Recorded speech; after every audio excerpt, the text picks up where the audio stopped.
sandwich generation atau generasi sandwich, generasi roti lapis ya kalau bahasa Indonesianya.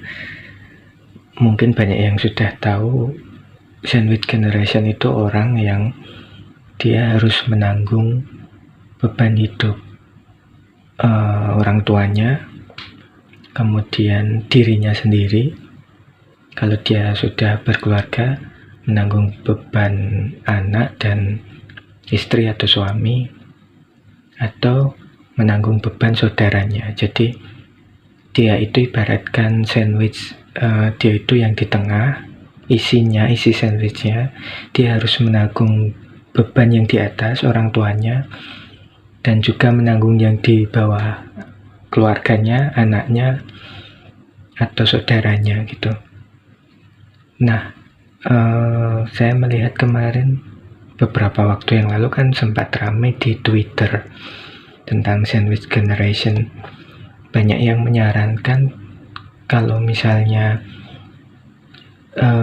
tidak sanggup atau tidak mampu menanggung beban banyak orang, ya bilang ke orang tua, ke saudara yang ditanggung itu bahwa misalnya keuangannya memang cukup untuk hidup, untuk dirinya sendiri.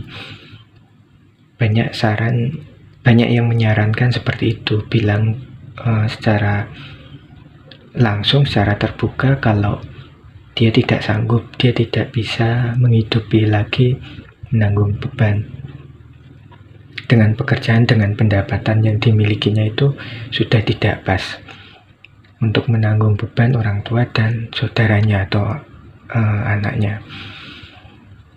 Tapi sebenarnya nggak semudah itu untuk dijalankan. Yang namanya keluarga sendiri, kalau ada kesulitan pasti kita kepikiran, pasti menjadi beban pikiran juga gitu loh.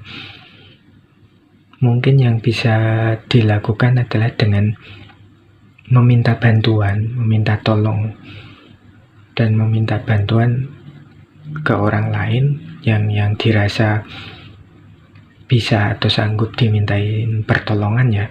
Itu kan tidak harus dalam bentuk uang, tidak harus kita berhutang atau minta uang, tapi misalnya seperti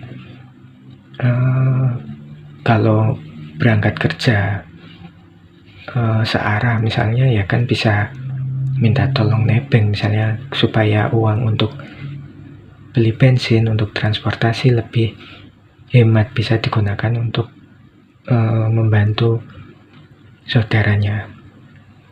Atau misalnya ketika saudara ingin berobat, bisa minta tolong ke temannya yang punya kendaraan, minta tolong diantarkan, kan tidak harus uang. Atau misalnya ketika anaknya butuh bimbingan belajar, bisa minta tolong ke teman atau siapa yang bisa memberikan istilahnya bimbingan belajar secara cuma-cuma. Tentu saja minta bantuan ke orang yang dirasa sanggup dimintain pertolongannya. Tidak semua orang bisa, karena setiap orang punya beban hidupnya masing-masing. Tetapi yang ingin saya bilang, apa yang disarankan kemarin di Twitter, kalau udah nggak sanggup, ya udah bilang aja belak-belakan ke saudaranya, ke orang tuanya, ke anaknya, ke saudaranya yang ditanggung bebannya. Tapi nggak semudah itu, karena namanya keluarga, saudara sendiri pasti akan jadi beban pikiran kalau mereka punya masalah.